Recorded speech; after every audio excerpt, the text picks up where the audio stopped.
Welcome, gentlemen, to another episode of LEG TV. We are already in week 2, and as you can see, my co-host is not with me today. He is on remote, but we will be connecting with Professor Mick Barton to go over this week's matchups. But so we got a lot to get to. Let's first go and see what happened around the league. Yes, around the league. Yes. So probably the most shocking thing that happened in week 1 was the Thursday night game between the Chiefs and Patriots, as the Patriots were handed a sound defeat at Foxborough. Kansas City scored 21 unanswered points in the fourth quarter. Alex Smith looked like Tom Brady. Kareem Hunt was running all over the place. And Tyreek Hill was beating coverage every single time.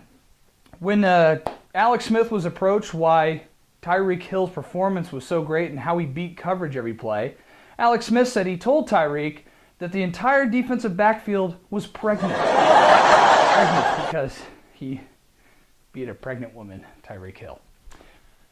Some shocking injury news. A lot of injuries happened this last week. None more shocking than David Johnson, the consensus #1 pick in most fantasy football leagues, is out. He will have surgery and has officially been put on IR. Doctors came to David Johnson and his wrist was extremely limp, or as what the medical field calls John Dahlgren's disease. Limp-wristed, get it? One of the most talked about things that happened last week was on the Monday night broadcast at the LA Chargers and Denver Broncos game with field reporter Sergio Dip. Sergio Dip made a splash on social media by completely bombing as he was thrown out there and thrusted on the main stage thanks to MSESPN and their continual fight to be the social justice warriors. When Sergio Dip was approached on how he bombed and where he got his mentorship from, Sergio said, "I prepared by listening to this guy." Thank you very much, thank you very much, thank you very much. Scott Bell is the Antichrist. Hey, Bobcat, that's topical. Okay, well, let's go to the scores from last week. Some big upsets here. Party Like a Gronk Star took on Jason Servos, guaranteeing a win this week for Bloodbath and Beyond, and boy, was it a bloodbath, as Party Like a Gronk Star projected to lose this game, whooped Jason 172.83 to 108.2. A lot of reasons behind that win. Kirk Cousins for Bloodbath and Beyond only put up 11 points.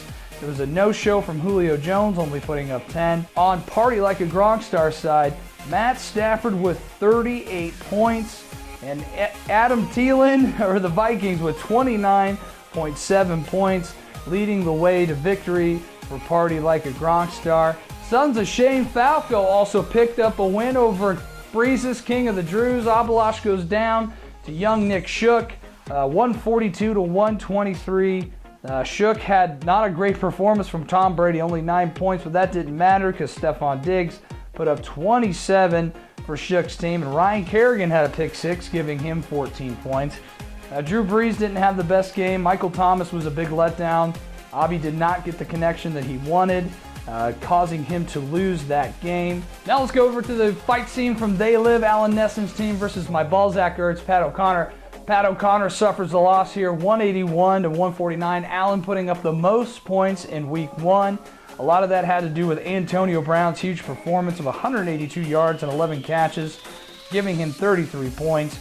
Also had 2 big production days from Hooper, the tight end in Atlanta, and Leonard Fournette, the young rookie, putting up 22 points.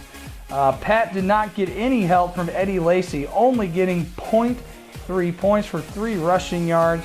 Luke Kuechly did play the whole game. Mushbrains did get 10 points for Pat. DeAndre Hopkins had an okay game. Dak Prescott was projected to get 22 and only got 21. This was a game I predicted. Mick Barton pulled off an easy win against Indy Snatch Pounders. Dave McCready's team didn't stand a chance this week because of his weak running backs, right, Dave? Mick took this one 149 to 103.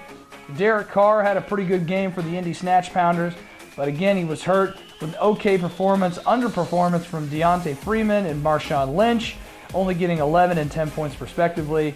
And the wide receiver group, Dez Bryant and Hogan, combined for only 9.8 points for Indy Snatch Pounders. Blake Lives Matter rode the Cam Newton train. He got him 16 points. Ty Montgomery was the huge point getter for Mick in the win, getting 19.9 points with 54 yards rushing and a TD. And Zach Ertz, the tight end, 93 yards on 8 catches for Mick, sealing the win for him to bring him to 1-0 on the season. And the rematch from last year's championship, Joe Murdoch versus Dan Nickel. Intentional pounding once again goes down to Dan, 159 to 118. The new baby karma did not rub off for Joe, as he was destroyed here with a lot of bad outputs, mainly from Russell Wilson at QB, only giving him 7 points. And a very disappointing performance from some other players there, like Allen Robinson, who's now on the IR. Good performance from Ezekiel Elliott, though. Not sure if he's going to play still with the suspension up in the air, currently on pause. He did give him 21 points. Dan rode the Sam Bradford train, giving him 38.4 points on Monday night against the Saints. 3 touchdowns, 346 pass yards. Looks like Melvin Gordon contributed too with 18 points there. And Kyle Rudolph in that game, paired up with Sam Bradford, was a huge asset for Dan, giving him the victory over Joe once again. This was the Stud World Game of the Week, but it turned out to be one of the closest matchups this week, as John Dahlgren's Edelman's Club took on Make America Great Again, owned by David Plow. David Plow could not pull off the victory, as Dahlgren gets the win, 160 to 151. And Kareem Hunt getting all the points, as you saw on Thursday night. 46 points for Kareem Hunt. He had 148 rushing yards, 2 receptions, a touchdown, and 98 reception yards. That was the highest point total of the week. Golden Tate also helped out with 23 points, and Matty Ice also chipped in with 23 points as well. Now on the other side with Dave Plow's team, Aaron Rodgers underperformed, only getting him 22 points. He did have Tyreek Hill, but it wasn't enough, only getting 27 points with 130 yards receiving and a touchdown. The biggest disappointment for Plow was probably Jimmy Graham, only getting him 3 points, even though he's projected to score 15. As he goes down and gives Dahlgren his first win of the season. Great. Well, there's the scores for Week 1. Now, as the Week 1 wraps up, a lot of things are shaking here. As you know, it's always overreaction week. So I'm going to run down some key players with Mick Barton remotely. We're going to see if it's an overreaction or if it's time to push the panic button. Let's go over to Chicago and talk about running back for the Bears, Tarik Cohen, who saw an unusual amount of snaps and outperformed Jordy Howard. Is it time to push the panic button, Mick? Welcome, Mick. Is it time to push the panic button, or is this an overreaction? Me think Tarik Cohen threw 2 Jordy Howard touches and Jordy Howard touchdowns, but me would still play Jordan Howard, since Jordan Howard get majority of first and second down snaps. However, Tarik Cohen also good running back flex position player. Me also think that Jason Servos is uglier than a monkey's uncle. Me know, me am monkey's uncle. Me ugly. Me not ugly like... Okay, there you have it. I think it's an overreaction. Also, let's talk about Christian McCaffrey, who did not have as quite of a good game as we all expected. However, Panthers coach said they were going to limit his snaps and they don't want to overuse him. Is this an overreaction to trade away or get rid of Christian McCaffrey and stash him for bye weeks, or is it time to push the panic button? Mick Barton, what do you think? Me think that Christian McCaffrey not so good play in short run. Would like more touches or more receptions from him. If Coach Ron Rivera says he no play more, why play him more on fantasy team? That's like saying me don't like bananas, but me gonna make banana split. That's a good metaphor for bananas. Me want bananas. Me love bananas. Me don't like Christian McCaffrey this week though. No. Not much like I like bananas, which I love most. Bananas so good. Me. Like I said in the very first episode, Jonathan Stewart's going to get those touches. Christian McCaffrey I still think it's an overreaction, but we'll see moving forward in the week. Now, let's also talk about wide receiver for the Kansas City Chiefs. Tyreek Hill had an unbelievable performance. So did Kareem Hunt. Is the Kansas City Chiefs offense worth going all in? Is that an overreaction, or is it time to push the panic button and sell high while you have the chance? Mick Barton, what do you think? Me think Chiefs offense is as good as Servos is gay. Tyreek Hill, good weapon. He knows how to hit the hole. He also knows how to hit women who are pregnant with child. Kareem Hunt looked like RB1 starter and top running back in league after week 1. Me also think that middle arm Alex Smith might be good quarterback, and so me confused. Me would play as many Chief offensive weapons as me can. Kelsey, good tight end. Tyreek Hill, good player, bad person. Kareem Hunt, good rookie. Alex Smith, me think he okay too. All right, Mick, one more. Let's look at quarterback Tom Brady. Did not put up a good performance, only scored 9 points. Is this the sign of things to come? As you know, Father Time is undefeated. Is it an overreaction that Brady's not going to perform well this season, or is it time to push the panic button and find a replacement now on the waiver wire? Me think Father Time has caught up with Tom Brady, like Father Baldness has caught up with Jason Servo's hairline. Patriots offense looks saggier than Allen Nesson's tits. Patriots defense weaker than Mick Barton's asshole, as big gorilla dick goes in and out and in and out and in and out. Mick likes gorilla dick and butt. Me know Mick is gay. However, me thinks Patriots be okay because they have great weapon in Gronk. Gronk smash. Gronk basically white hairless gorilla like me. All right, there you have it. Now let's look at this week's matchups for week 2. Let's start with 0-1 Breezes King of the Drews versus 1-0 Party Like a Gronk Star here. This is going to be a close matchup. Right now, Yahoo is projecting Breezes to win 170 to 176. However, I like some matchups here with Jameis Winston finally playing his first game and Doug Baldwin going against the San Francisco 49ers defense. Mick, how does it look on paper here? Does Party Like a Gronk Star move to 2-0 over the already 0-1 Avalash Ready? What about my wife? My wife is so fat! I like Party Like a Gronk Star. I'm going to ride the hot streak on this one. I think he wins me 168 to 160. Now, let's move on to Bloodbath and Beyond taking on Make America Great Again. Jason Servos needs a win desperately. Doesn't look good as Yahoo has projected him to lose to Dave Plow's team, Make America Great Again. Now, last week, Servos probably wish he started Carson Wentz instead of Kirk Cousins. He still has Cousins starting this week against the LA Rams, which could be a good play. He's still got Julio Jones. Brandon Cooks had a kind of disappointing performance last week with the New England Patriots. I'm not too sold on his running back combination, and Jordy Reed needs to step up for a win.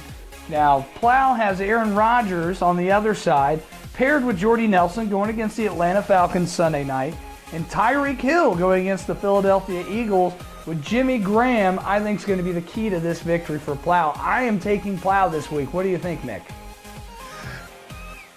I don't have a joke for everything, you know! Okay, let's move to a battle of the unbeatens, the fight scene from They Live. Alan Nesson's team taking on Sons of Shane Falco, Nick Shook. I actually like Alan to win this one, even though Yahoo is projected Nick Shook to win this game, and here's why, Mick. I'm looking at Marcus Mariota against the Jacksonville Jaguars.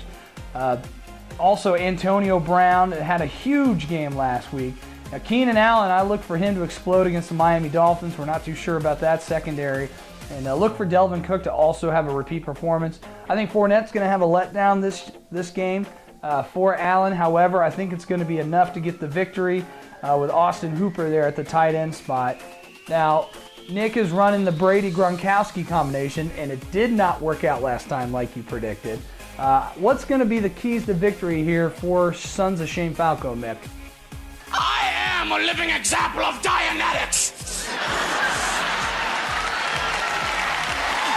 Okay, my personal favorite. It's the Stud World Game of the Week. Indy Snatch Pounders taking on my Balzackers.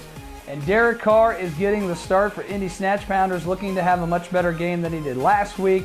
And also that can be said for Des Bryant as well. I do like the matchups here for the running back, as Freeman going against the Packers and Marshawn Lynch going against the hapless Jets. Now Pat is running Dak Prescott again, starting quarterback. And LaShawn McCoy going against the Panthers should be a good points getter for him. Now, even though Pat is projected to win this one, I think McCready pulls the upset to get him out of the cellar, out of 12th place to win this one. Mick, what's your take on this? Oh, I really like to act. Would you like to come over to my house and do some cocaine? Okay, now let's go to the game of the week. I think this is going to be the closest scoring game here. We have undefeated Dan Nickel, the defending champ, taking on third place John Dahlgren in the Edelman's Club. And Dahlgren's got quite a decision to make. First of all, he's lost David Johnson for the year. We're going to see who he's going to go with in the starting position for the running back one. Also, do you take Matt Ryan or do you take Carson Palmer versus the awful Colts defense? What do you think, Mick? It'd be like, Yeah, again, it doesn't look good for Dahlgren. He's starting T.Y. Hilton here, who did not have a good game. I warned everyone to stay away from Colts players on offense. They're going to be absolute poison this year. He did get Golden Tate in the trade from you, Mick, and that's going to help him out a lot. And Kareem Hunt, also going to be a big points getter. I don't like C.J. Anderson this week. Greg Olsen may have a good game. I don't like him against Buffalo. And John Brown is poised to have a good game. Anybody's going to have a good game against the Colts this week. But I'm looking at Nichols' team. He is starting Alex Smith, riding the wave of positivity against that Philadelphia defense. Michael Crabtree going against the Jets, who may not win a game this season as the Colts. Devontae Parker finally gets a chance to play against the LA Chargers. I do like the Melvin Gordon play against the Dolphins. I think Melvin's going to have a good game. But really it's going to come down to if Martavius Bryant is going to show up in that flex spot for Dan. I think it will. I think Dan wins this one in a very close game, 167 to 165. What do you think, Mick? okay, I'm really nervous and I didn't want to do the show. And then, I was getting ready to do the show and I remember that, a lot of people, they sing better in the shower because they're more relaxed. There you have it, short and sweet. There's our predictions for week 2. Good luck to everyone. We'll see you next week. If I touch this thing, let's watch the fun.